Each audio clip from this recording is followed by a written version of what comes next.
Dahil summer na summer, kinuha tayo ng ating anak ng refrigerator. Yan. Sharp. So, napaka-angas pala na itong Sharp na to. Napaka-elegante ng kulay. At yung lobo, sarap lagyan ng yellow. Ayan yung pinaka-freezer niya. Tsaka tubig. Yung sa ilalim. Yan ang lagayan ng mga tubig. Yan. Tubig, itlog, yan.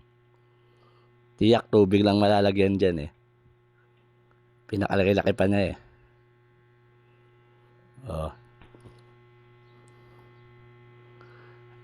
Mayroon pang 10 years warranty at energy level. Inverter nga pala yan.